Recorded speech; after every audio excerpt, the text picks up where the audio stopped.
Police அன்னைக்கு பட்ட பாடுன்றது அங்கே இருக்கவங்களுக்கு தான் தெரியும். பார்த்தீங்கல்ல, இவங்களை கட்டுப்படுத்த முடியல, படாத பாடுபட்டாங்க. எந்த விஐபியாக இருந்தாலும் அவங்க பத்திரமா சத்தம் போடாமல் போகிறது தான் உளவுத்துறைக்கும் காவல்துறைக்கும் விருப்பம்.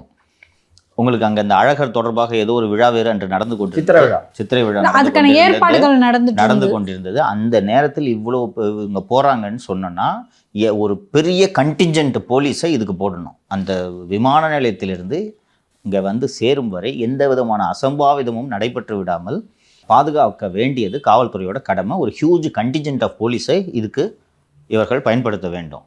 ஆகையால் உளவுத்துறை இதை லீக் பண்ணிட்டாங்க. சரி, உளவுத்துறை லீக் பண்ணிட்டாங்க. நீங்கள் படப்பிடிப்புக்கு செல்கிறீர்கள். படப்பிடிப்புக்கு வேனில், திறந்தவெளி வேனில் தான் போவீங்களா?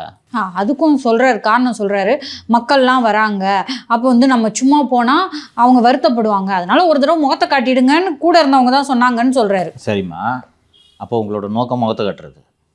உளவுத்துறை லீக் பண்ணிச்சுன்னு சொன்னது உண்மையா? முகத்தை காட்டணும்னு போனது உண்மையா? சொல்லுங்கள்.